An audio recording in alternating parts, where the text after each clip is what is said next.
just declared war on the whole planet. Your professor's dream is dead, so I offer a new one. His day ends one way. And so you have chosen your side. Oh, good. We're skipping the blabber. Max, for the love of God, don't do this! Well, fortunately for all of us, we're not skipping the blabber. Welcome to Marvel Movie Talk. As always, I am Christian Bladt, and as so often in recent weeks, we are here to talk about X-Men 97, the season 1 finale. It happened like that in the blink of an eye. I can't believe it's already here with us, as she so often is, the one, the only, Katie Hampton. Hey. And of course, Nate Miller. Nate, thank you, sir, for being here today. Hello. And David Brody. Thank you, sir. And David Brody was dropping hot takes before we even started the show. Oh, So I can't wait. Can't wait to get into it. I think for the first time in 10 episodes that I have a major criticism for a story point that I take quite a huge umbrage with the writers, but we'll get to all of it. Obviously, Daniel Drew knows that when it's blabbering time, it is indeed blabbering time right here on Marvel Movie Talk on Geekscape. Let's go around, just sort of talk about, instant reactions when you finished watching. I did send a little notice. Hey, make sure you check out the post-credit scene. And Katie, you thanked me for that because you I really did. It. I hadn't seen it. It explained a lot of stuff that I was like, well, what the hell? So I'm really glad you told me that, because my opinion of this episode completely changed. Excellent. All right. I like hearing that. So your opinion up until that point, had it been one of disappointment? What was it? Well, a little bit, because it was not the cliffhanger I was expecting. I was expecting a cliffhanger for sure. And then, as Daniel Drew has so aptly said, now we wait 2 to 3 years. But I wasn't expecting it to be the way that it went. And I was very confused because there were some characters that I was not familiar with. And then Christian told me about the post-credit scene, and I was like, oh, and then things started to click and fire. Right. Yeah. They go very deep in some of the mythology with the not this as much the end credit scene, but sort of the post where the hell are the X-Men interaction. So, and we'll talk about all of that. Nate, how did you feel this episode was? Obviously, we've been along this great ride for the last 10 weeks. Do you feel they stuck the landing, as they say, or did you have any issues with this finale? I mean, it's definitely not perfect. There's some things that do feel maybe a little bit rushed. But the sheer amount of content and cameos and setups for further storylines is so satisfying that overall I very much so enjoyed the episode. I haven't had a chance to watch it again yet. But usually when you join us, you've had time to watch it a second time. So I try to, yeah. It was, it was great. I have minor nitpicking issues, but if I'm rating it, it's a 9.5 out of 10. I think given how consistent the season has been, I think the finale can continue that same level of consistency at breakneck speed.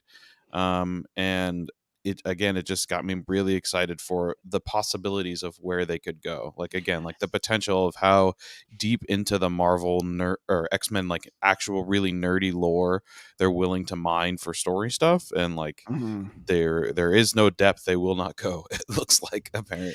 Yeah, no. I mean, yeah, and we'll get into some of that. And if you say the word nerdy lore 3 times, the Lord of nerdy lore magically appears, our friend Eric Conner.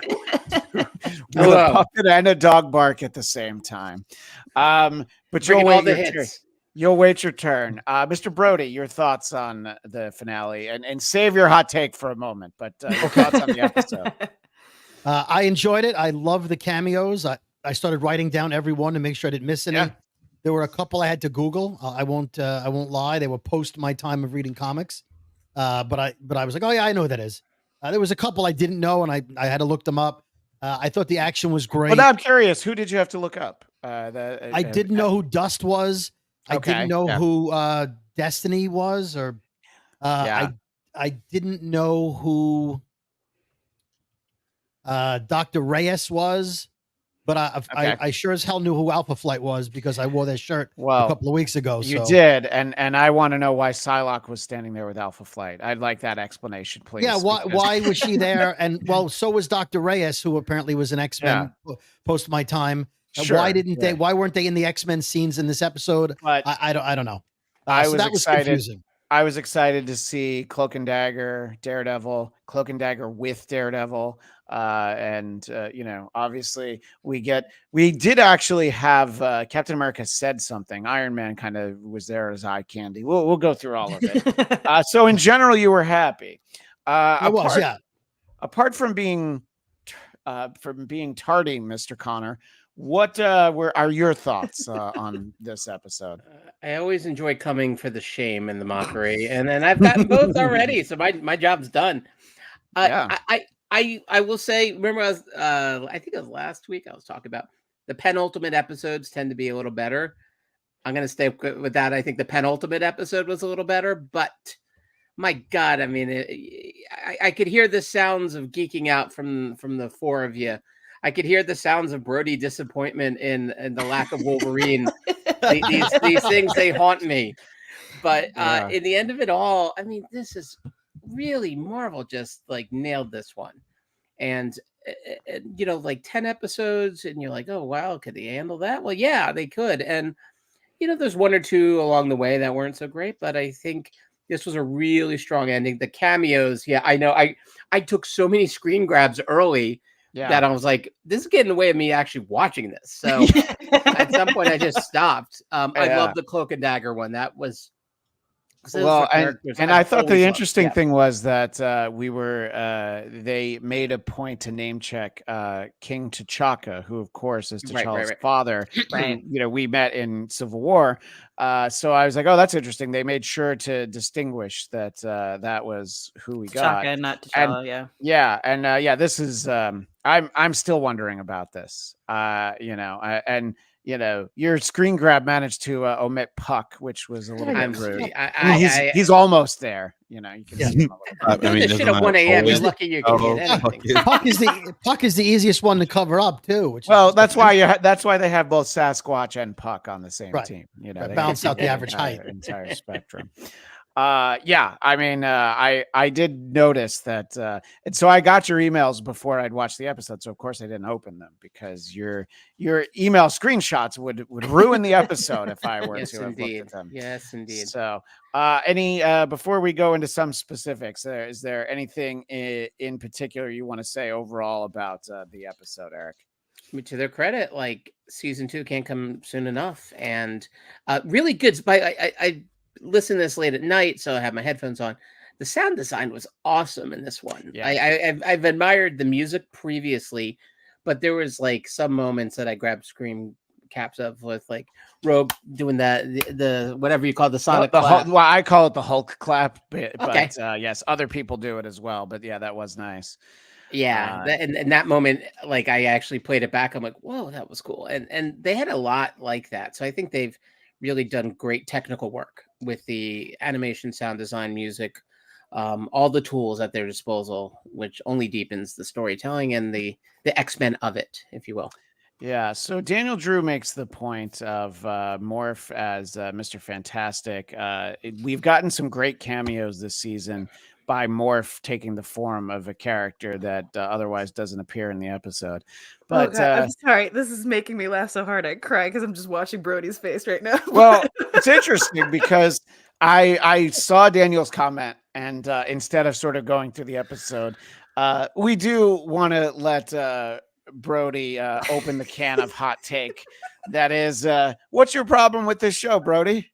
Well, Marvel has done a great job of taking, as they say, taking people off the field, off the playing field if they're too powerful, like Hulk and Thor, being on Ragnarok during the Marvel series because they They were too powerful for those movies. They needed to be away, right? And Sure. they need to get Wolverine out of the action for this episode. And Phoenix decides to just leave before the finale fight. She's, I'm going to leave, even though the job's not done, because she would have just ended the finale too easily.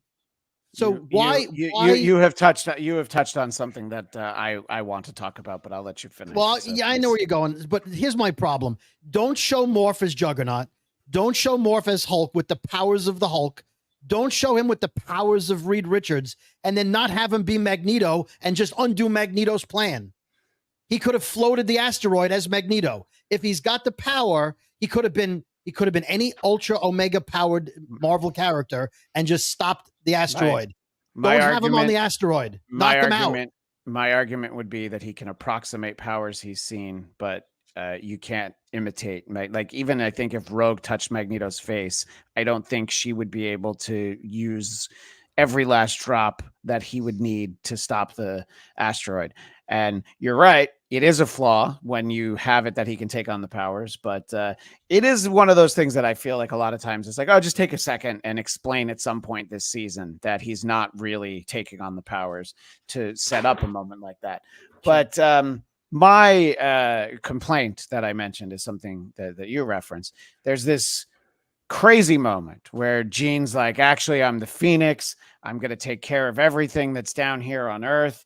And look at how Phoenixy I Phoenix, and then I'm done Phoenixing. And the Phoenix is gone, because in the second half of the episode would have actually been about a minute and a half. So I didn't feel I would have preferred Phoenix never show up. Yes. Than to show up conveniently as a plot device. It was a good idea. I was Not very give Christian his disappointed. red costume. No, that's fine. I'm actually okay that she didn't wear the red costume. It's more that I would have rather not seen her as Phoenix, and Ivan Soda, we haven't seen it in a while, sir. So this show isn't perfect. Coming in hot. Coming in hot. It's as close to perfect as you can get. And I think I see where you're coming from with Morph, and I feel like there is an explanation. They just should have taken the time. I feel like there's no explanation for having Phoenix show up to basically do some parlor tricks and be like, all right, I got something else to do. I got to go, but nice seeing all of you. Right. I must now return to my home planet. Well, something. Yeah, exactly. Or a timeline. What do you think of these criticisms, Nate? I feel like I can see the wheels turning as Brody and I are whining and complaining. I mean, I think the Morph thing is just like kind of like you said, like it's a skill issue of just because you have the powers doesn't mean you can use them as efficiently or in the same way. So I do agree. It's just a story writing. You've kind of written yourself into a corner there of like you have a guy that can copy anybody's powers. But I am choosing to believe that even if he copied Magneto's powers, that he wouldn't be able to use them effectively in the same way for Magneto's plan. But as far as the Phoenix stuff, yeah. My complaint is how it feels like a lot of stuff that we kind of knew was happening but still didn't see happen like off screen. Like we started and Jean was like dead. Like I feel like we could have come back and got more. If I feel like it would have hit differently if there was more like a longer fight between Cable and like him. Through Sinister controlling him, uses his power to like actually drown her, and it's just like awful, like, oh my god, I can't believe he actually killed her. And then the Phoenix Force ticks in to bring her back, and maybe there's some plan where he knew that she still had that little bit of power in her that could revive her. So I don't know. If there was more expanded upon the idea, maybe I could get behind it, but it does feel kind of like just throwing it in there to throw it in there. It does go in line with the comics. There are times where she's died and like the Phoenix Forces that's still like in her has like come back and then like brings her back to life. But I don't know. It felt really like almost like too self-contained. I have the same issue with the Wolverine thing of like, and even the stuff with Xavier Magneto, we come back and they're just like, didn't you have the helmet on, which was blocking your powers? Like, Yeah. didn't we just skipped all of that stuff, which I mean, I'm Yeah, not no, mad I at think because there was so much good stuff, but it Yeah. felt weird, like, to kind of It's- jump into. This was listed as a 42-minute episode, and I feel like we could have used like 3 more minutes just explaining some things. So we'll kind of go through it chronologically. When we ended last week, Wolverine was having adamantium ripped out of his bones, and we didn't actually see all of it happen. And then it's like, okay, when we do finally see him, he's laying in the bed, just trying to recover. And it's barely dealt with. I actually thought there was going to be a moment when Bastion was on the asteroid, and I don't know, he was going to just gut him with the bone claws or something. But we didn't get that. Instead, Wolverine decided to take a little bit of a nap. Daniel, yeah. Well, he does have a healing factor, but I know what you're saying. That is a rough go.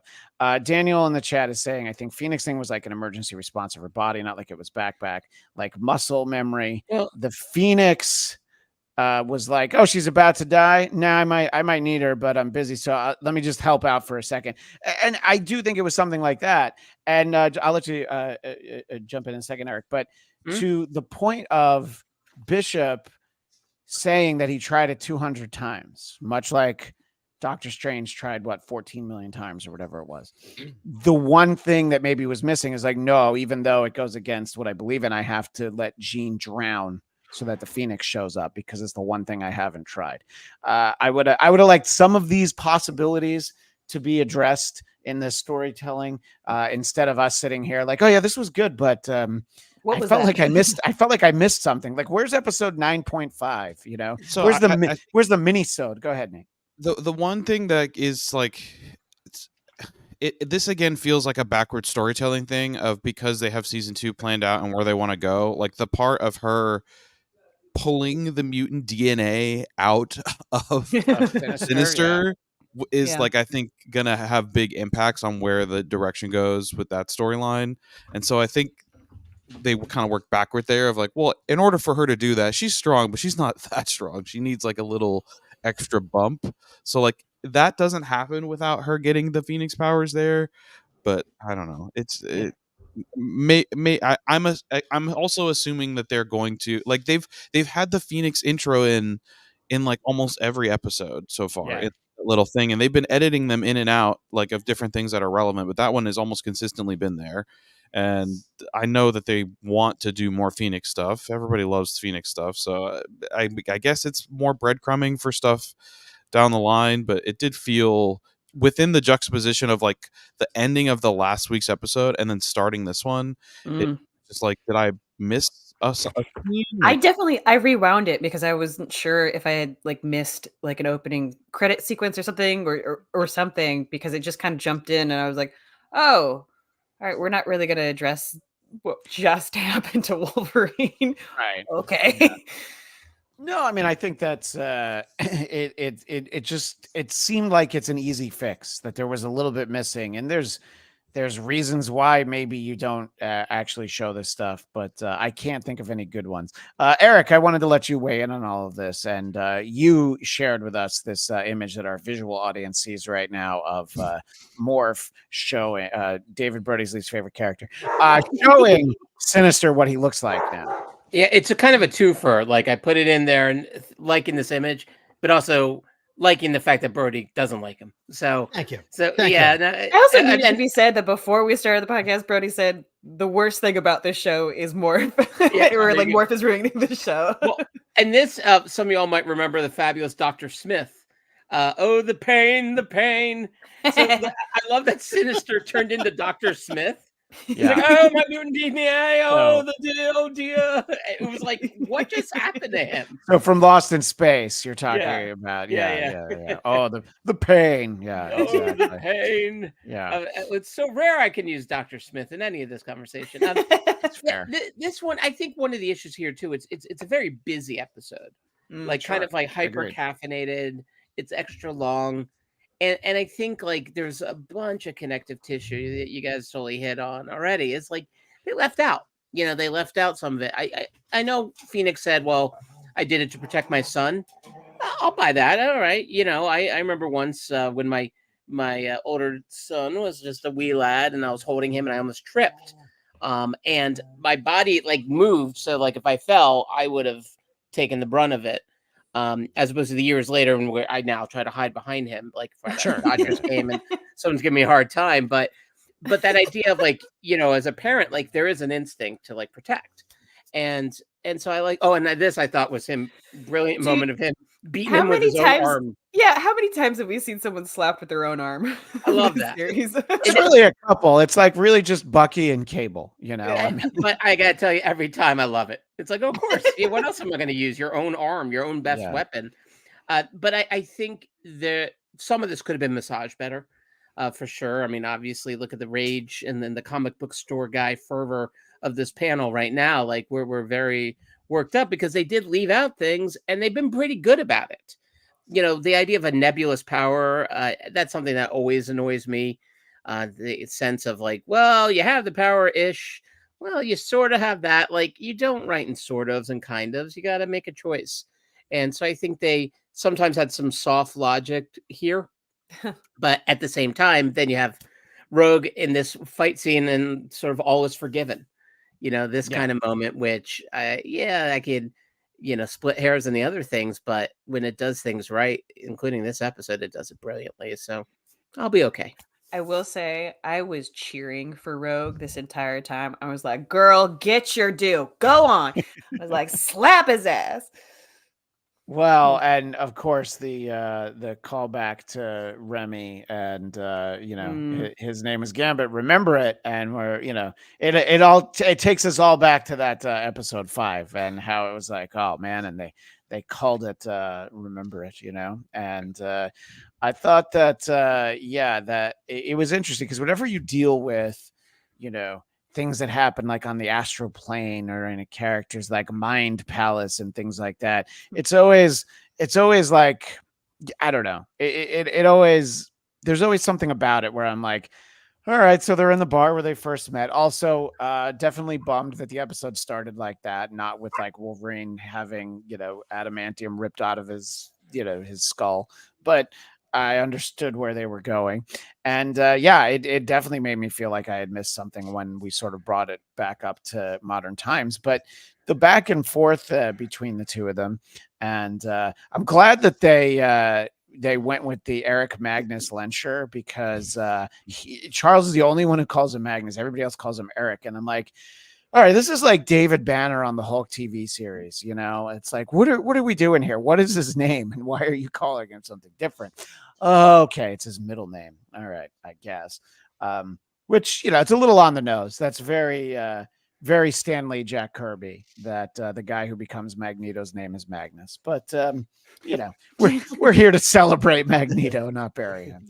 So in general, I found the way the story unfolded to be good. I just really felt like it was a real Deus Ex Machina with Phoenix is going to solve one problem but not the big one, so she's got to go.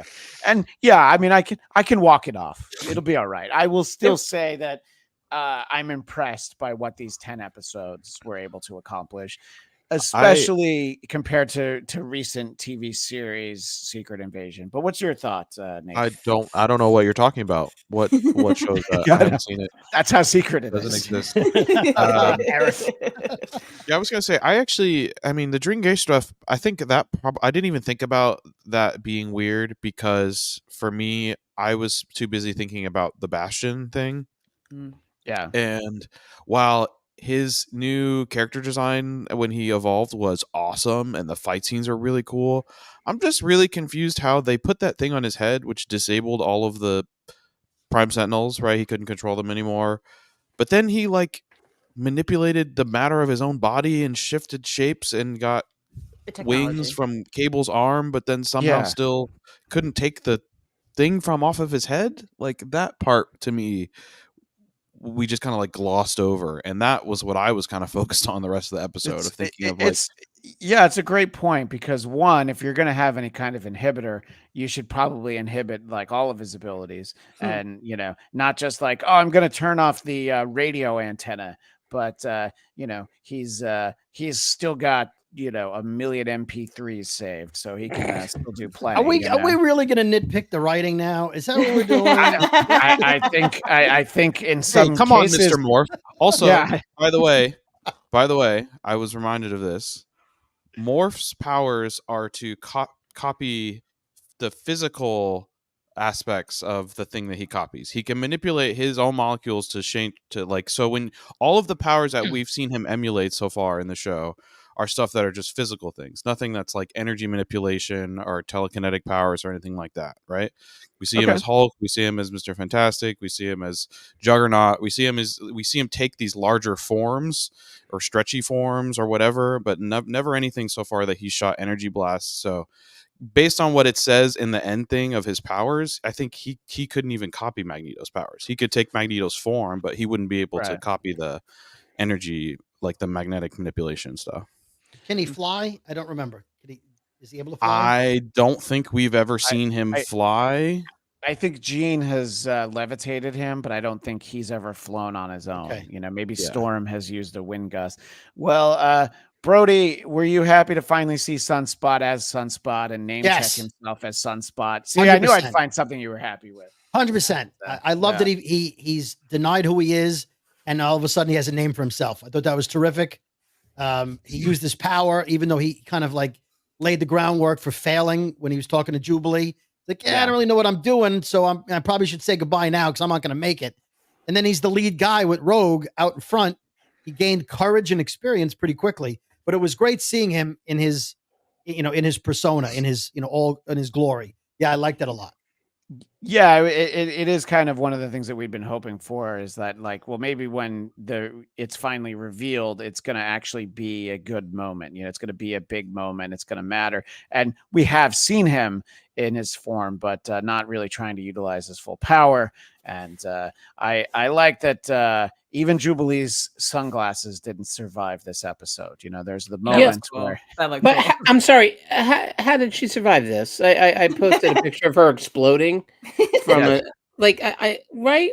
What am I missing? Another one too that I was like, air, oxygen, and then he just slowly descends her through the Earth's atmosphere. Yeah, no, there was so much of that. Yeah, I was like that. I was. I mean, by that point, I was still so wrapped up with the Bastion thing that I was just like, all right, yeah, just keep your eyes focused ahead. Don't look back. Sure. And enjoy. Don't ask too many questions. Yeah, exactly. But no, I don't know. I recommend that I look at the comics with Sunspot. Is there more to him that I'm just not seeing because he's so useless in my mind right now? I mean, I'd have to think about what's a really good Sunspot story because he was always, a more of a utility player on the New Mutants, and I can't think of one, but if I know Daniel Drew is going to have a recommendation. And if he doesn't, try. If anything, just keep watching the show, and they will. This will probably work it out, I'm be sure. The best in wrestling circle. In wrestling circles, he'd be known as enhancement talent or jobbers, the guys who put other people over. That was sort of Sunspot. He's a fluffer, right? He probably would have been. Yeah, he probably would have been more. I would so much call him a fluffer. I think that's something different. I want to circle back in the chat. And Ivan Soto, can the Phoenix arc ever be done perfectly outside of comics? If the MCU does it, will they finally be able to portray it accurately like they've done with Winter Soldier and other stories? Daniel Drew points out.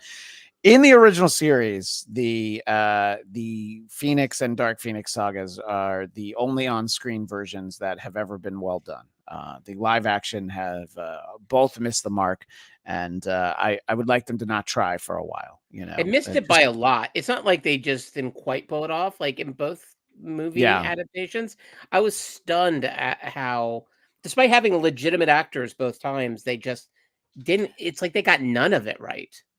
I think the suspension of disbelief is a little bit easier when it comes to cartoon or comic book, and I think that's what I know. Someone mentioned about the Magnus and Charles Xavier sort of mind palace thing earlier, how it was a little bit hard and slow to stomach. But that can only be done in cartoon form in my mind, because I'm just like, I wouldn't care otherwise. Because I just be like, why are we going to make believe place when we're already having so much make believe happen in front of us? So I don't know. I feel like it's potential for the storyline, especially in this current series, and maybe in season 2 might be a little bit more accurate.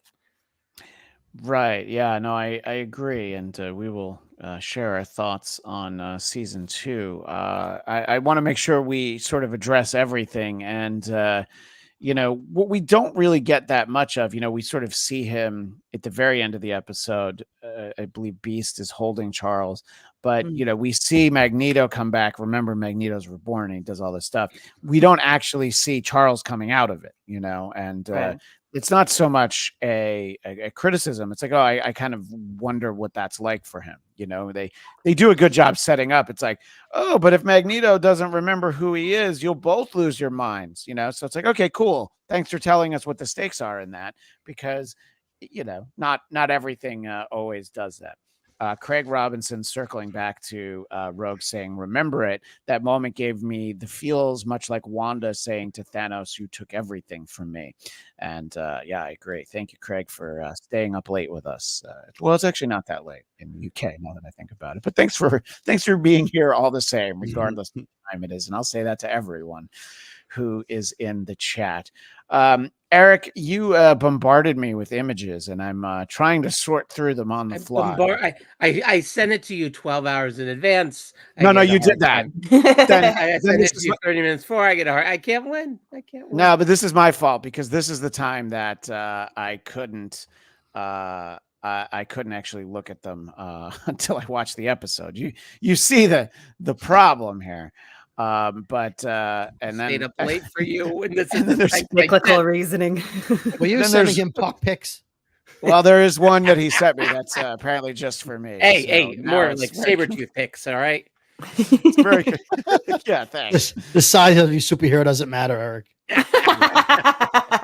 It's limited powers, on the other hand. But in any event, I mean, there's so much to deal with in terms of. I think that we very intentionally don't get a resolution on Bastion, because they're like, all right, yeah, he's kind of got this, really cool look now. He can be defeated, but let's save him again for another day. And yes, that is a Storm-like hair. Or who's that Street Fighter character? I'm thinking of. Right, one of them has that exact same haircut. Yeah, well, right. I'll defer to the chat again, who maybe can come up with a Daniel Drew. We're counting on you. Yeah, no, we're really putting a lot on Daniel Drew. Poor guy's just typing away. I know. Well, usually is. So we appreciate that. So are we content with sort of this idea? I think that even if it looked like Bastion was, incinerated and turned to dust, it wouldn't have meant that the character was gone. So the fact that it's like, all right, we've beaten him, but we've got a bigger problem to deal with, and we kind of leave that thread hanging. How do we feel about that, Katie? Sorry, I was looking up Street Fighter characters. Say that one more time. Sorry. The fact that Bastion kind of, gets his comeuppance, but doesn't get like destroyed, Yeah, no, I mean, it was a nice reasoning from Cyclops. It feels like we still have that same old Scott, like trying to promote what Professor Xavier has always said, like, you're one of us, like, you're accepted. It felt a little dumb. Okay. Honestly, like, I was just like, this is not a guy that deserves to keep going, but like, I get where you're going with this. It just feels like we're bringing on another Sunspot in a way.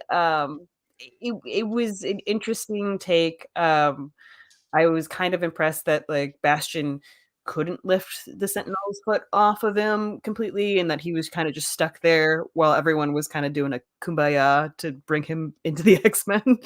Found that interesting. I'm looking forward to seeing how all this plays out, but it didn't ring super true to me that like this is how they would deal with him. I don't know. Yeah, no, I mean, and obviously the questions that Nate, you poke a lot of big holes in the Bastion element of the story, and it's like, yeah. There's a lot of issues with sort of the resolution, and I always understand the idea of saving, a great character that you want to keep using, saving them for another day.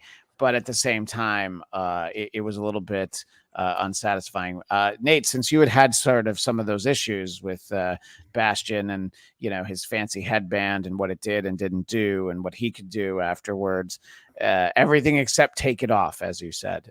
Nate, how did you feel they resolved it on screen with Bastion?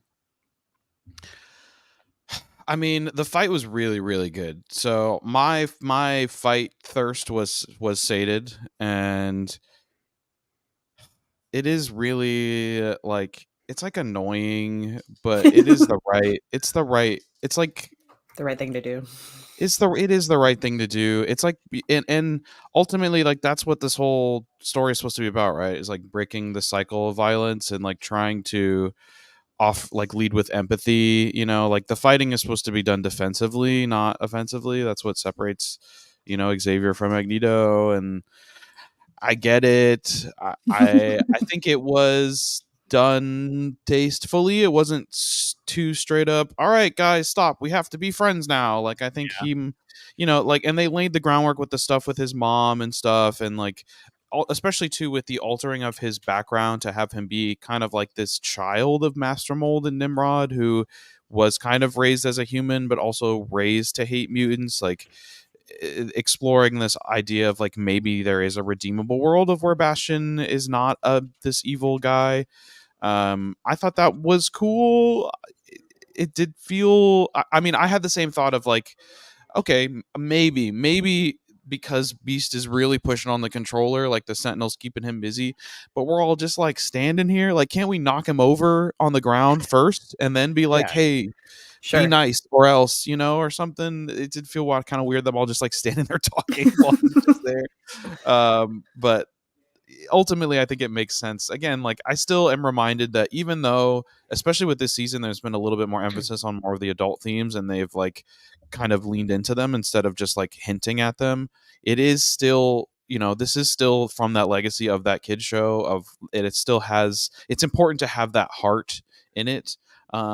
And so I think the double-edged sword of getting to have that moment while also having Bastion, not be totally destroyed. Like, he's obviously not dead. He's obviously coming back. Like, but I also think that's great, because one of the issues that MCU has had lately is anytime they actually get a good villain, they just kill them off in the one movie and then they're gone. And like, to build up villains, you have to, they gotta win sometimes, so they become real threats, and then they lose. But then when they lose, they slip away in defeat and then come back later with another plan, so you can build this kind of back and forth, right? And so in that element, I am looking forward to seeing more of Bastion.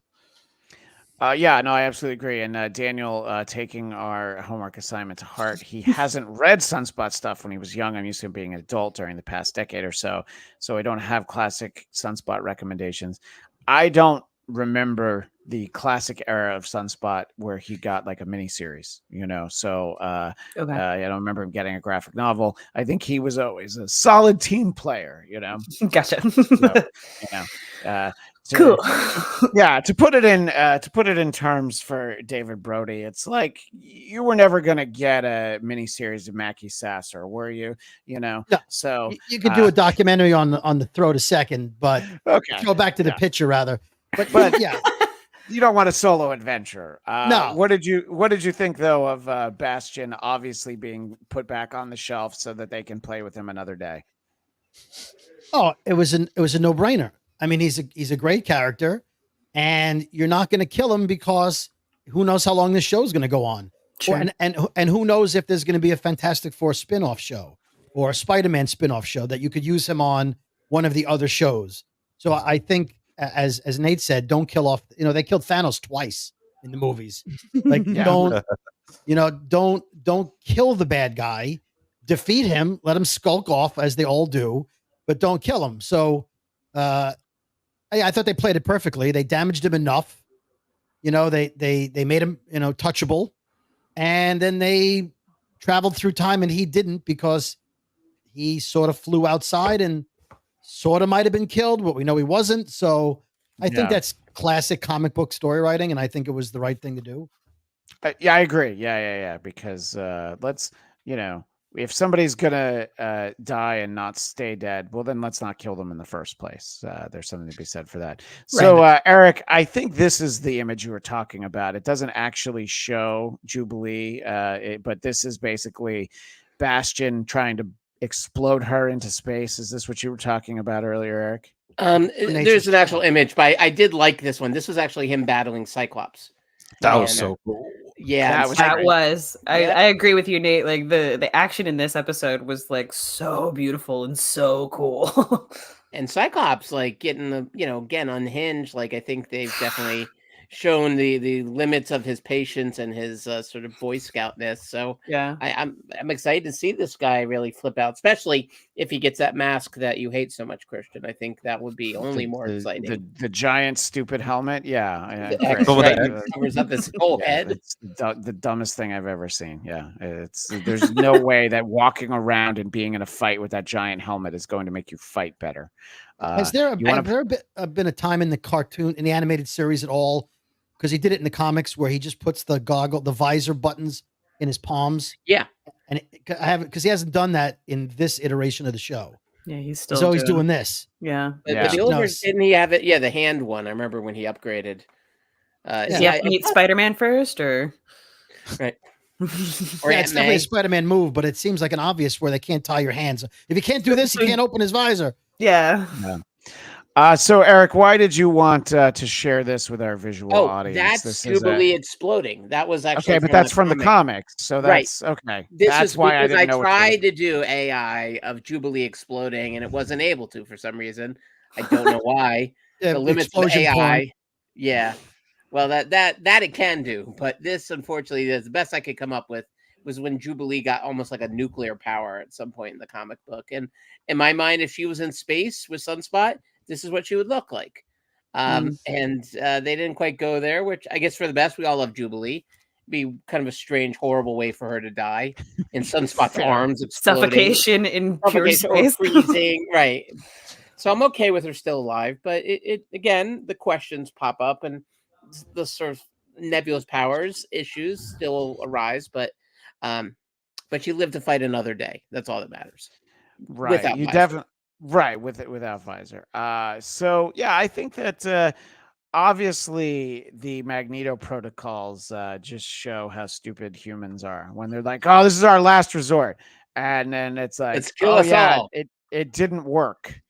Okay. Well, I guess a giant meteor is gonna hit North America now, and Europe was probably like, "All right, so what's the big deal?" Craig Robinson was probably like, all right, so what? There's going to be a big, like a tsunami wave, and then everybody will be fine in jolly old England. So what's the problem? But, it's not like Iron Man could have helped. Well, he was just there to look cool. He just was there to with his shoulder pads. Is there a rule against non-X-Men helping in this show? No, it's not a rule against non-X-Men helping, but it's the years of conditioning of MCU of the property lines being drawn in the sand. So it's nice that they included them, but even then, like this is definitely one of those like that's a mutant problem kind of a situation. Like they're not going to get involved. Sorry, go ahead. Well, I was just the Magneto plan. It never seemed like a great one. Like they make it sound like they've been working on this for years and years and years. And it's like, so the plan was blow up the asteroid in a way that would likely cause the asteroid to come straight to Earth, creating an extinction level event. Like that. Well, that was the thing that didn't make sense to me. I was like, was that the plan the entire time? Because like, if they wanted to like explode it, one, how did the X-Men just watch it come towards them? And then two, they gave up pretty early. They're like, oh, well, that's gonna happen. And then, like Nightcrawler's praying and all this stuff. And I was just like, so you're not going to do anything? Like you've had so much thrown at you. You're not even going to try and like laser it away. Yeah. There was some missteps on that, I think. I understand Cloak and Dagger, Daredevil, and Captain America not doing much. They can't fly. Sure. But don't put Iron Man in the episode then. Yeah. Because then you're like, Iron Man's like, well, look, there's a giant asteroid a mile wide coming down. We don't know much about the asteroid, so let's just stand here. It's a shame I just- can't fly and shoot something at it. Oh, wait. Yeah, Oh, if only I had the power to get up there and help in some way using Stark tech. Do I have Stark technology to maybe disintegrate it? No, I'm just going to hasn't stand he here. also like he's done the thing where he's put like boosters on an asteroid or a ship style thing to make it go back into space? I mean, it just depends on which comic book you're reading, you know. Sure. Like, Yeah. in the comic book world, there is a crossover episode where there's an issue where Tony is like spending the whole episode trying to figure out how to stop the meteor in the time before it lands, and then, of course, by the time he figures it out, the mutants have fixed the problem. Like, Yeah. I'm just glad that they showed that they're willing to include these characters in this show. Which signals to me that we actually might get Onslaught and get the full crossover of it, not just Onslaught with only X-Men, but like Onslaught with like everybody.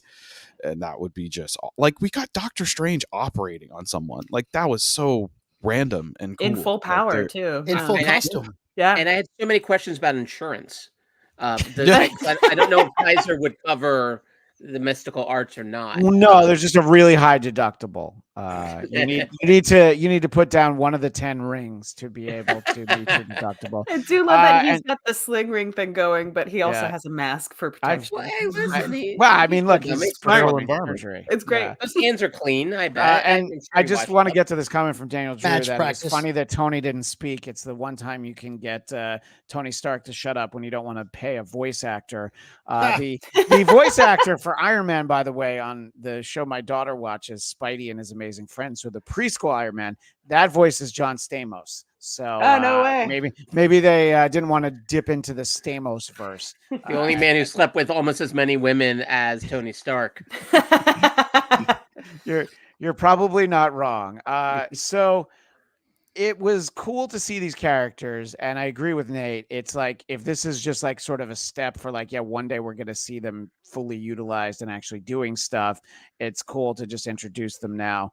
And I know, Eric, you felt like you needed to point out the redesign on Dagger's costume, which is nowhere near as revealing as it tends to be in the comic book. So you almost wonder why it's designed similarly if it's not going to have the dagger down the front. And you know, let's remember, by the way, this character is supposed to be like 15. So, you know, there's some issues with the character of Dagger. But I always thought that their power set, the way that they complemented each other, was cool. And not everyone loved the TV series of Cloak and Dagger. Notably, my then co-host on the AfterBuzz version of this show, my friend Zia, hated that show more than anything. But I like the characters, so I'm a sucker for stuff like that. So I think we've touched on all the cameos. We've talked about Bastion, and let's talk about the ending and how. It's a few months later. The X-Mansion's locked up. Forge is still there, and this is sort of reminiscent. Now, for anybody who was reading comics at the time, I remember at the end of Fall of the Mutants, the world thought that the X-Men were dead. And there's a couple of times where that happens. One of them, they go through the Siege Perilous and they become sort of different versions of their characters and they have to find themselves. That's where like Storm's a little kid. All of a sudden, Psylocke, who used to be British, is suddenly Asian. You know, there's a lot of questions that come from using the Siege Perilous. So I was kind of wondering, I'm like, oh, which of the tricks are they going to use here? And then it's like, oh, no, they got plucked into different points in time. Nate, are you familiar with any of the story points that I'm touching on? And what did you think happened when when Forge was like, yeah, I guess they're all dead? Which one of those possible choices in the choose your own adventure that is the X-Men did you think we might have gotten? I did not even think about Fall of the Mutants, actually. Okay. I knew that they weren't going to be dead, but I really did not know what direction they were going to go in. We're far in enough now. Like, I knew it was we're going towards Apocalypse. I knew that a lot of the groundwork had been laid for that, so I assumed it had something to do with that. And as soon as we got the flash of like the title card of 3000 BC, or I was like, oh, it's happening. I knew Yeah. exactly what was happening. Right. Which makes a lot of sense with the characters that they've set up. You know, all the Cable stuff we've gotten, Gambit dying, Wolverine getting his claws stripped. Like, there's lots of things that are clues as to what they're setting up for. Yeah, no, exactly. And it was interesting that we got that flashback because Katie, that was some independent study you did on your point, because you're like, wait, who's this guy? And it had sort of the weird apocalypse mouth. It totally did, and it was familiar to me, but I wasn't sure because I didn't know the name in Sebanor. Like that would completely flew over my head. I was like, "What? We're just gonna add a new character in the last act? Like, what are we doing here?" And I had heard tell that like it might be apocalypse coming. Like these are sort of like the threads leading up to it. And because you told me to watch the post-credit scene, I was like, oh, well then duh. Okay. All right. And then things started to click into place. I had no clue the connection between the two. I don't know much of his story. I'll go and read the comics. So I'm very excited about that. It's interesting to me. But yeah, when we kind of went through everybody branching off to the different timelines, I was like, what? So we're just a lost in space thing? Like, what are we doing here, you guys? Like, I was like, this is the pain. Robinson. Well, what you need to make sure you don't do is check out X-Men Apocalypse, the movie. Trust me, where Oscar Isaac could not have been more misused. He's an actor I enjoy very much in other roles, and he looked as bored as Famke Janssen did in X-Men: The Last Stand. If you're going to look bored in the movie, how can I pretend to be interested in it? Eric, obviously, and by the way, did you make sure to did you look for images where the search terms were apocalypse and Psylocke's cleavage, or was that just a happy accident that you got there, Eric? or just my computer knows me. I don't even have to ask for these things. That's also possible. Those AI generated searches. Yeah. Or was it just in a folder you have marked Olivia Recently Munn? viewed. Was that really what it was? Recently viewed as of 10 minutes before I started watching the episode. And then, oh, wait a minute. I could use this. It's funny. You look at the still and you realize how terrible that makeup is. And that, it's not and what you were saying before, Katie, about like the things that don't quite translate into live action. And I think they could figure out Apocalypse at some point, but they sure as F didn't figure it out with this movie. And it's one of the many things they didn't figure out, unfortunately, with this movie. But Oscar Isaac's problem when it comes to live action X-Men.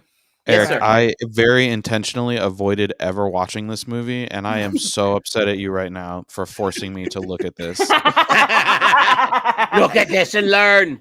This is some of the worst costume design I've ever seen in my life. Oh, hold on. Psylocke, I will say. No, it's cosplay. I mean, it is. It feels DC. I'm not going to lie. No, and it's like. Also, especially for them to cast her as Psylocke at like 29 years later, after they finally reconciled that like maybe we shouldn't have a British woman, Betsy Braddock, inhabit a Asian woman's body and like cosplay her entire culture, and then they still cast a white woman as Psylocke. Like, I don't care if she has. I'm sorry for triggering you so much with one still. I usually this movie do that for could never have been made. After watching the Phoenix one, I was like, I'm not watching more X-Men movies. The idea of them doing Apocalypse was just rough. And I was all for X-Men at 1-2. Not great movies, but I enjoyed them. Jesus Christ, Christian search history. Right for some reason, Eric just had texted me this earlier. It's a comic book accurate representation of the costume, but it ends up looking like cosplay because it's completely unfunctional. When I wear that outfit, you'd be amazed at how much I can pull off. And Christian, way to not have razor burn. I'm just putting that out there. Using the Maya Rudolph rule that she can play black people on Saturday Night Live. Olivia Munn's mother is Vietnamese. Okay. So Well, there you Boom. go. All right. Perfect film. they got I'm as little sorry. amount of Asian as they could for an Asian character. We're gonna have to allow it, unfortunately. You know? I mean, it happened already. So Yeah. Maya We'll Rudolph is allow as it. white as me, but she plays Beyonce. So, you know. I mean, listen, well. it's not as accurate as Emma Stone playing Asian in the movie Aloha. open the can of worms. Yeah. Lots of redheaded Asians. Cut it out, Eric. I feel like Nate's the only one that can have an opinion on this right now. No. I'm allowed to have opinions on Asian casting because my kids. Because Oh. your marriage. So Yeah, he married Oh, into that's it. true. Yeah, I married into this opinion, and Oh, your kids can play Psylocke. as actually be Yes. great. You can have the little psychic knives. Or the but- reboot of Aloha. Yeah, Oh, but no. to be fair, I thought that Olivia Munn was partially Asian, and before that was blurted out, I was actually in another window Googling it. For some reason, I type in Olivia Munn, and all these pictures of Eric Conner drooling showed up. So it really was a real distraction. So we get the character of Apocalypse, and people know him from the movie. He was on the original version of the X-Men animated series, so the 92 series. And he was voiced by John Colicos, who people who are longtime 70s nerds, he played Baltar on the 70s Battlestar Galactica. And he had a great booming voice for Apocalypse, but it is of course a character that you can deal. I mean, he's thousands of years old, so there's so much you can do with the fact that we have him, and it just the idea that you get Apocalypse. He is, of the big bads in the X-Men, he's one of the biggest. Of a single individual. If you want to put all the Hellfire Club together, then you're sort of cheating because you have a lot of them, and that sort of a thing. So the idea that we're going to meet this young version of Apocalypse, probably where he doesn't hate us yet. And then there's the present day Apocalypse picking through the rubble of Genosha, and he picks up a playing card. And I'm still not mourning Remy LeBeau because I'm convinced he's not dead. But boy, they sure got to the end of the season with him staying dead. So Katie, the reason why I sort of started pulling on these threads was that you had to do a little homework about it, but what you found out about the notion of Apocalypse, what are your thoughts for I want to find out more about this in season 2? Do you want to go see the Oscar Isaac movie? I will not bring up the image again because I don't want to upset Nate. We've already shared too many upsetting images today on the show. I don't know how that one got up there. That's completely an accident. You just want to stick that up there. I apologize that one got up there. Look, I like the live action X-Men movie. I think I've seen one, and then I've maybe seen more of the Wolverine stuff, but I've kind of never gravitated to those movies just because I've heard so much about them, and I've never really had an interest in that regard. The comics I'm very into, so I'll probably go and do some research and start with the first appearance of Apocalypse in the comics, and then just kind of scroll through. You're gonna want to go a little further than that when he shows up in the last panel of X Factor #5. The character is not as well fleshed out as he becomes later. There's an entire age of Apocalypse, which is something that is fascinating. And they did visit that on the original series as well. And I'm sorry, what were you going to say, Katie? I was just going to say, luckily, our good friend Christian Bladt here turned me on to the fact that they are having a sale on the Marvel Unlimited, for X-Men 97, and that you can get the first month of X-Men Unlimited or Marvel Unlimited for 97 cents. So I did, and I have just been cruising through a bunch of comics because I can't find them at my comic book store. On that same note, if you don't want to get Marvel Unlimited, and you have a local public library, which you most likely do, That's true. You can use your library card. All the different libraries have different apps. Hoopla is the one I would recommend. You can sign in with your library card, and it has a massive comic library. Okay. You can borrow up to 15 titles a month, and it's it's so nice. That's how I read 90% of my comics now. They don't have all of the newest stuff. Sure. It's like usually about like 6 months to a year behind on newer releases. But in That terms seems of like a library thing. collections, exactly, and the older stuff, like they've got everything, and they're really good about whenever there's like a, with all the X-Men stuff coming out, they put in a bunch of X-Men books, and there's a bunch of really cool like collections which will have different runs but all like the same character kind of, so you can follow their arc through different books. It's really That's cool. cool. I highly recommend it. Okay, yeah. Well, Nate had a better deal. I thought 97 cents was a steal, but you know what's better than 97 cents? Free. So and And it is only library. 97 cents for 1 month. After that, I think it costs like as much as $9.99 or it something. costs to get Stephen Strange to perform surgery on you. So you got to be really careful to not let it auto renew, Katie. No, trust me, I've got some notifications in my phone. No, don't be me. All right. No. Okay. So we're Oh, no. yeah, Eric. And all Eric the didn't Olivia Munn and Wild photos don't take away that pain. And Wild. Wow. Okay.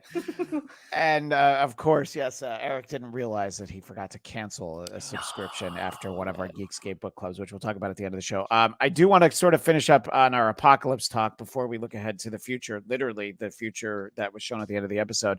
But Nate, you feel like obviously, yeah, we were building to apocalypse, and as sort of somebody to just really hold off until this next season. To me, he's one of the biggest bads. Sinister is a great character, but he doesn't have anything on the level of Apocalypse, at least my perception. So your thoughts on really having Apocalypse somewhere next season?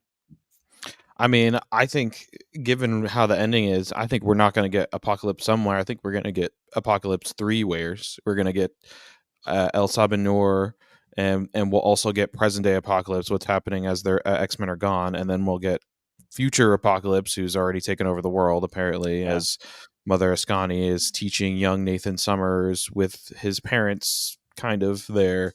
There's like, especially with the way that they handled Bastion in terms of like not just like making him look really cool and have really cool action scenes and fight scenes, which is very important, but also in terms of like his character decisions and the things that he does like make him like really evil and menacing and scary. And so with the way that they've handled that character, I'm very excited for this adaptation of Apocalypse. Like I think the people running this show really have a good grip on the X-Men lore, and giving Apocalypse the weight that he really deserves, I think is going to be like so satisfying to see played out. Even something as simple as them Bo making it very clear that like they're not doing time travel shenanigans to fix Gambit's coming back, because as we see now at the end, they're very very heavily implying that Gambit's going to get brought back as one of Apocalypse's horsemen, as the right. So yeah, right, exactly. And sort of the resurrection of Warren Worthington III, one of the original X-Men, the Angel, coming back as Archangel, was some of the coolest design that we got associated with Apocalypse from a later part of the run in X Factor. So Brody, a lot of this talk is after your time comics wise, but perhaps you saw the great film X-Men Apocalypse, so maybe you have some familiarity. Your thoughts on getting Apocalypse next season, and also looking at the future. I didn't see the great film Apocalypse. I saw the shit film Apocalypse. I just want to be clear on that. Okay, all right. I went. I watched the show 2 hours before we started this episode, this podcast. So I had time to thoroughly research Rachel Summers, at least how she ends up in that scene, and it's based off the Cyclops and Phoenix miniseries. So I'm all caught up on that, and yes. I think you're 100% right with Gambit coming back as Death, as one of the four horsemen of the apocalypse, as he did in the comics. I think Apocalypse, to Katie's point, will be more easily replicated in animation form, and done the right way, unlike the movie. I think showing off what he does and how he does it in animation will be great. And having him in 3 timelines, and having Cable in one timeline and young Nathan in another when he's technically born before his sister. There's a lot going on, and I'm excited to see how they explain it all. But yeah, I think he's the perfect villain for the second season. Absolutely. Yeah, I agree, and Daniel Drew also this idea of a three-front apocalypse war is a very ambitious bit of storytelling that they're probably going to jump right into in season 2. Eric, your thoughts on Apocalypse and the clan Ascani Alf in the future, and our pal Rachel Summers, who ends up as part of that, all that stuff. What are your thoughts for the way that the episode ended, Eric? I think seeing him amidst the rubble, and the idea of like, well, okay, yeah, they could just go kind of with who we grabbed from the comic books, but there's so many dead bodies there now. I'm curious to see beyond Gambit, who else might he bring back to life to serve as one of his horsemen. So I'm excited about those possibilities. The idea of Gambit as a villain is incredibly exciting for this, and especially because it's going to be him versus Rogue at some point. And the 3 timelines, I think it's smart. It's a good way to, it's a pretty big ensemble they have here with this show. So I think putting them in different timelines, splitting them up into groups, it's smart writing. It's smart TV writing. So it's a kind of a way to take advantage of having this big cast without sort of some characters just getting pushed way off to the corner. So I think the timeline is the way to do it. And in a way, you also then kind of can really go to the edges of the X-Men universe in terms of, X-Men always, dealt with the future and the past. And I think like that's where he is the perfect villain as a bridge between all of it. I suppose him, and then I guess Kang, but Kang's going to be either busy or not busy at all, depending on where the Marvel Cinematic Universe lands. He's going to be. We've established that Kang is just going to somehow look a little different, but there all roads are still leading towards Kang, I believe. Kang is still in the building. One of his variants, perhaps. Yeah, exactly. Yeah, exactly. But I think it's smart, beyond exciting, and I think the sort of little hints they've given us are great in visual, and compensate for the movie that I shall not name, and I shall not buy for Nate for Christmas either, which I'm not sure what to get him now.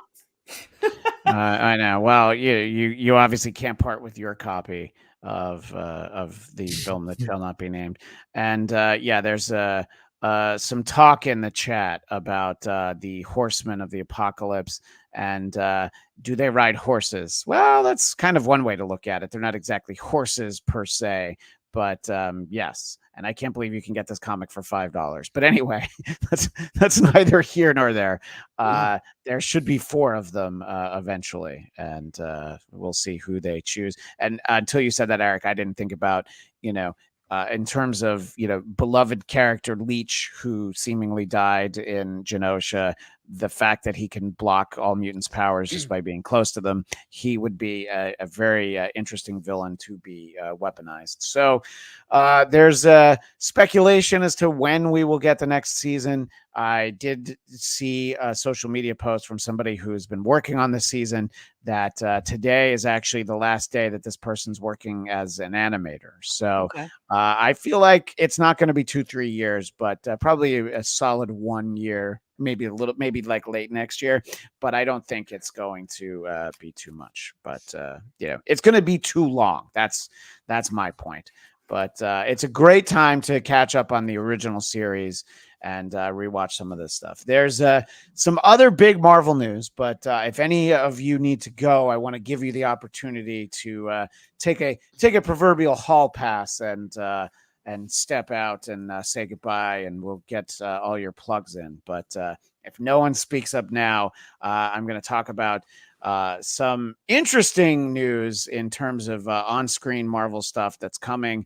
It is not more episodes of this, unfortunately, but eventually we know we're going to get more. And I'm going to start with the one that I'm going to admit that I was probably the most excited about, which is the idea that Nicolas Cage will be starring in a Spider-Man noir live action series. Not excited about the fact that it's for MGM Plus, though. The app that none of us have, the app that no one needs for any reason. Oh, except for now when they're like, yeah, but don't you want to see Nicolas Cage as Iron Man Noir? And I'm like, well, Iron Man Noir would be cool too, but Spider-Man Noir. And I'm like, yes, Noir. of course I would. Yeah. So that's and it's going to be on Prime Video in the rest of the world. So good news for you, Craig Robinson. You just have to watch it on Amazon if you have that already. But the rest of us are going to have to figure out what MGM Plus is. I'm excited about that. I like the character. He's intriguing. Can he sustain a whole series? Well, I'm asking that about the character and also about Nicolas Cage. We'll see. Eric, obviously, as someone who admires the film work of Nicolas Cage, do you feel like you're excited for this series? And will you get MGM Plus just so you can watch it? Oh God, I don't know if my marriage could survive another subscription service. I really don't. I don't think my children could eat. So it might not happen. Well, maybe you'll have to put a pause on Olivia Munn's OnlyFans. Maybe that's what you have to do. Hey, hold on. I mean, listen, I gotta look forward to something every day. No, I think it's a great idea. I mean, Nick Cage, we know, is like a comic book nut. So to give him a property that really can sort of be his, they get to dig into him. And I know he had Ghost Rider, but he has a lot of mortgages. You can only blame him for so many of his creative choices. But I think Spider Noir, what he did with that role in the original Spider-Verse movie was great. So I think it's a crazy idea, but I think that's kind of what we need, is something so strange that is kind of custom fit for a guy like him. But yeah, MGM Plus, I'd rather, Christian, maybe you rent it and then do a live share or something, not on the Geekscape. Oh, so no, just on Twitch. Geekscape Twitch. No, and remember, Eric, we never talk about anyone who goes out of their way to get content without paying for it. Right. If you remember, we got a strike for that once. No, but I did the exact opposite. Just alluding to the fact that people might be able to do that is something that we're not talking about. We're not encouraging. You're going to have to pay for MGM Plus. And it was a farcical comment. I disagree with you, Ivan Soto. It's not a channel. The plus never means a channel. It's not a channel. It is an app. And if you want its premium content, you're going to have to, it's probably just like Peacock. There's some free stuff, but if you want to watch the good stuff, you have to actually pay for it. Yeah. So, but in any case, I like anything that expands the Spider-Verse. What do you think about this? So far? Everything.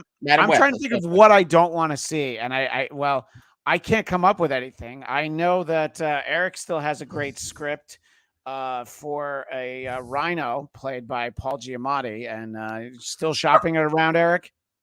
I mean, yeah, there's a lot of interest from a guy I met in an alley who was drinking a fair amount of hooch. Who sounded like Nicolas Cage. Nicolas Cage wouldn't say no to it. You might want to call him. Oh, if it pays, he'll do it. Yeah.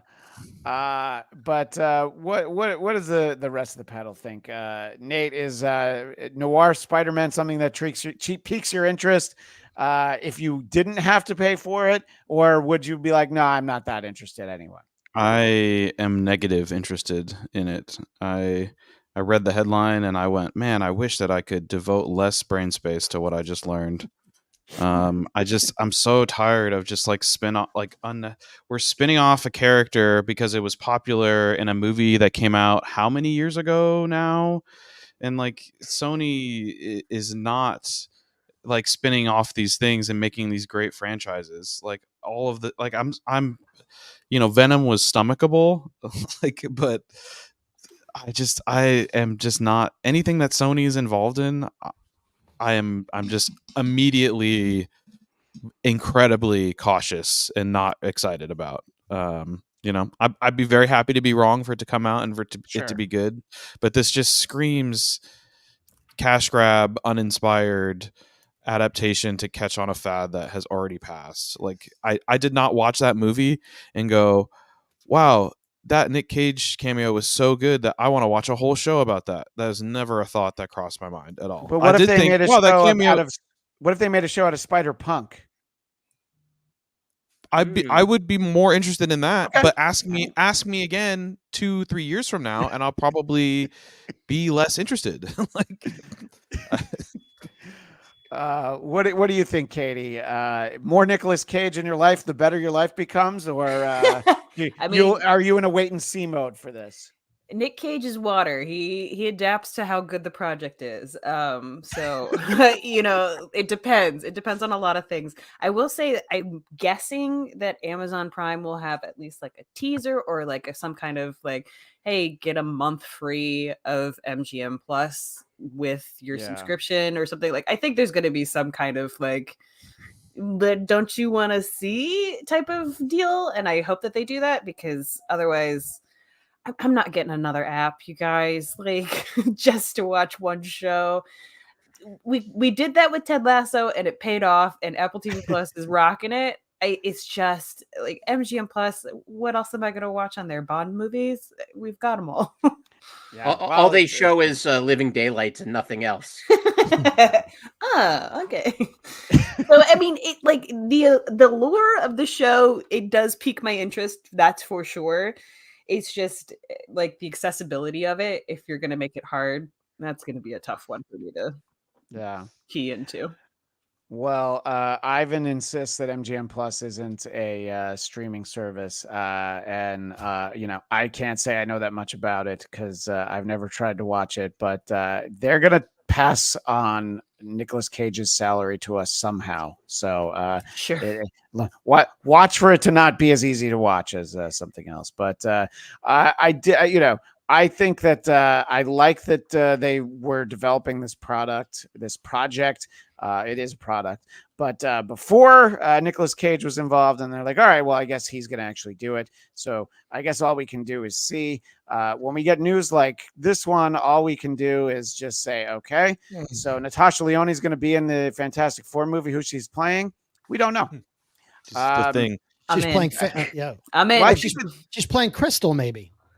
She could be Crystal, Johnny Storm's girlfriend, one of the Inhumans, which is a word that they don't throw around very often. And also I guess she could be Alicia Masters, but I'm hoping it's just some character that none of us are thinking of. But Medusa. She's gonna be the car, the car thing. The Fantastic car. Yeah. That voice is so iconic. And everyone wants to know, do people like her? And it depends on who you I ask. love her. People like her, yeah. People like Poker Face. My wife worked on Orange Is the New Black, and she had a great arc in there. She did. Yeah. All right. So here's the explanation from Daniel Drew. Wikipedia. So MGM Plus used to be Epix, and it's an American premium cable and satellite television network. Okay, so it's not an app, but it's like HBO. But Prime, you're still paying for it, Ivan. Amazon, stop driving me crazy, Ivan. Amazon bought MGM, so they have MGM properties. So I'm just like, it just seems like a natural course that it'll be on Prime in some capacity. They said it's going to premiere on MGM Plus, and then it will be on Prime. Domestically, it premieres on MGM Plus. The rest of the world will get it. It's like they do with Star Trek, where some of it is on Netflix internationally, and some of it is on Amazon Prime. You just need a VPN, and you can watch Netflix from all over the world. So, I don't think that that's a great idea. Apparently, you weren't listening. What I'm saying, David, is that we don't try to get that would be illegal. Non-region. We would never break the law. No one wants that. Strike Brooklyn boys, not us. Hold on. VPN stands for Very Pricey Network. I was talking about MGM Plus. All right. And you're talking about paying. And here's the thing: at the end of the day, it doesn't matter, because even if it's free, Nate's like, nah. And if I tell him it's good, he's steal like, a car. You wouldn't steal Spider Noir. You wouldn't, so that's they're building something for that movie. There's not really much to say about it until we know more. Daredevil, Born Again, and Ironheart trailers were shown at the Disney upfronts. They are not online, and which is good, because then I would have to decide, like, oh, do I want to show it on here and spoil things, and then it doesn't matter. But I know that Daredevil Born Again will be next spring. I don't know that they gave us an actual date, but they did say that March 2025 is when we're going to get Daredevil Born Again. So that's something that I think a lot of us are looking forward to. Because it seems to be at least maybe an indirect continuation of the Netflix series, but it's still Charlie Cox. We're still going to have Karen and Foggy. Any of the bad decisions that they made have been, the decisions I'm talking about were the idea that they were going to have Karen and Foggy die off screen in the pilot episode. So. Right. Have done away with that. And then the other big news, which I don't want to play it because it's got the song in it, but Agatha is going to be September 18th this year. That is going to be the next Marvel show. That's going to be the next Marvel series that you can expect us to be covering here on Marvel Movie Talk.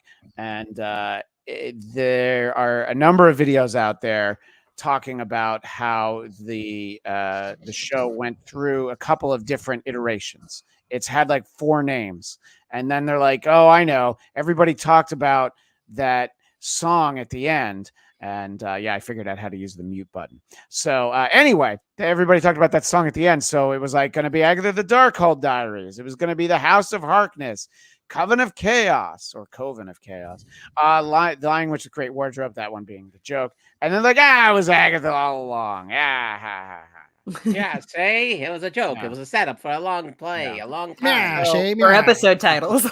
But to Nate's point about making us wait for stuff, WandaVision ended like 4 years ago, and we're getting our Agatha series. Right. It was the pandemic. It was a pandemic show. Yeah. So now we're getting Agatha. Do we still want Agatha? Are we still excited? It was Agatha all along. We're getting Catherine Hahn. I thought was great as a character. The reveal was fun, and then I was hugely disappointed the way that series ended. Yeah, that was that. You want to talk about not sticking the landing? WandaVision would be it. But who's excited for Agatha being the next Marvel Studios series we're going to get? We're getting a hand from Katie. We're getting a sort of a Queen Elizabeth, R.I.P. Wave. Rubbing a beard. And rubbing a beard. I'm going to watch it largely because I do this show. But I liked her as a character. I can only hope for the best. Nate, are you going to sit this one out? I will watch the first episode. Okay. Well, if it's good, I'll keep watching it. Well, if not, I probably will pass. I smell the game. What did Nate like? We could count on Nate for one episode on September 18th, but perhaps by September 25th, you don't look for Nate. It'll be called Nate's Quiet Rage. I'm always happy to be pleasantly surprised that something is good instead of not bad. Yes. But my impulse feeling on the Impulse spinoff track record is not great. Sure. Every time something comes out and someone's like, "Oh my god, everybody loves this one character. Let's make something," and then 4 years later, when it's finally finished, it comes out and nobody cares. Like sometimes a really good side character is just a really good side character, and that's okay. When also chasing a trend is always tricky. Like Agatha had a moment. She had a real moment, and Catherine Hahn as a performer has had a very good career. But like the time to strike was when the iron's hot, and this iron is pretty cold now. And you're asking us to sort of not just remember Agatha, but kind of get excited for her character, which is she was only on a handful of episodes, and again, that was so many years ago. So they're gonna have to, I know Disney Plus is kind of smart about they'll do the Marvel Assembled, and they'll kind of get us back into the flow of it. But it's a pretty big ask of the audience, and I will do it because I am loyal to Christian Bladt. Thank you. Really? That's what it is. Yeah. Well, that's one word for it. Are they doing a weekly drop, or is it all coming out at once? They're going to do 2 episodes that first day, it says. Okay, so on September 18th. So that day, Nate, you'll know. I'll know if I'm in or out. I want a live stream of your reaction to it. We know. If I email you if I email you and Nate's response is, "Oh, I'll be around for the first half of your show," I'll know that he didn't think enough to watch the second episode. And I'm sorry, what were you going to say, Katie? I was just it was not a good thing.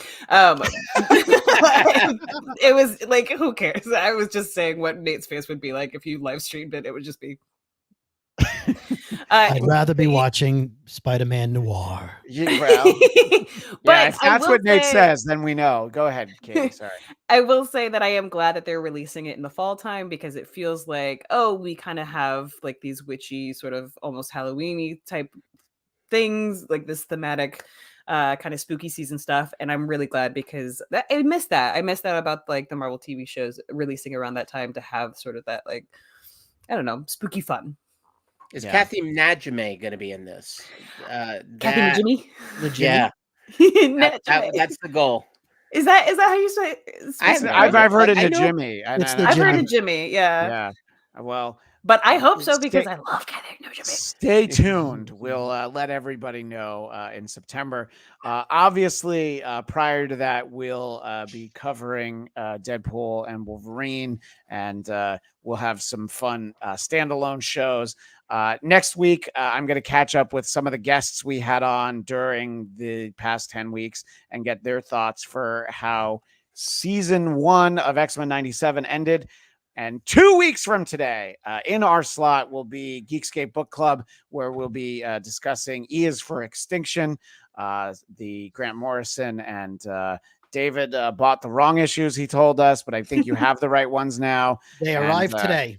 I totally Katie know sent exactly me a text. Yeah, Katie sent me a text late last night with some thoughts. So we'll get into that 2 weeks from today here. But don't worry, we'll still be talking Marvel movies and otherwise on this show throughout June and into the summer. But maybe don't look for us every single week. That's all I'm trying to say. But we'll be back with some X-Men talk with some of our extended family next week. But that is all the time we have for now. So I want to go around the horn and let everybody know where you can find our friends. Katie Hampton, where can they find you? You can always find me at ElSassyPants, ElSassyPants, sometimes with a Z, on TikTok. If you're in the LA area, tonight I've got a show. It's at the Broadwater Theater down in Hollywood, and it's with Nothing Burger. We're doing some laughy make-em-ups. Keep an eye out. The pack is moving. So in July, we're going to be at a new location. It's going to be very exciting. And then apart from that, you can always hit up my agent, Jason Hilton, at Lux Talent. Nice. All right. Yeah. For all of your chicken suit wearing needs, Exactly. Katie is always available. I'm there. Nate Miller, where can you be found, sir? She was so prepared. I feel so underqualified to follow that. No. Well, just drop the name of Katie's agent. Hi. That's fine. Yeah, Jason call Hilton. Katie's agent and hire her to be a chicken for Please. you.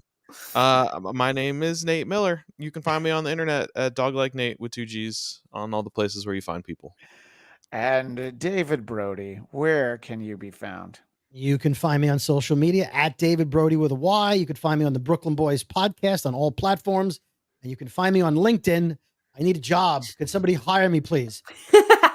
Talk to Katie's agent. See if Katie's agent can hook you up with something. I just added Geekscape to my list of accomplishments. So it's in there. Wait, is this going on your reel now? Should. I don't need this is my reel. I just said it on an episode. This is why I don't have a job. Wow. So some would say that about me, but this is more fun than having a job. Eric Conner, where can people find you other than oliviamunn.com? Well, if you have a poultry costume big enough for me, and Katie's busy, otherwise, you can find me at Count Eric Conner over on Instagram, and the artist formerly known as Twitter, currently known as X, and also enjoying my New World Order McDonald's figures, including Ruth the Sabra, who I don't know. Oh, Sabra is in the movie. Okay. Or at least Ruth is. I don't know. They might just Maybe just avoid backstory and when- just go, when- "Hi, I'm when- Ruth," with no accent. when we get to that movie, obviously that's a oh whole yeah, these guys are conversation ready. They'll be in dry that- dock. well, yeah, and as we talked about last week, McDonald's does not care about movie release schedule changes. Not at They're all. like, well, this is when we're putting the Happy Meals in there, so either you do it now or you don't. In any case, thank you to everybody for sticking with us for another long extended episode, but we knew that we had so much ground to cover, and then there was all this news. But that is all the time we have for now. We will see you next time right here on Geekscape. But until next time, as the great Stan Lee would say, Excelsior!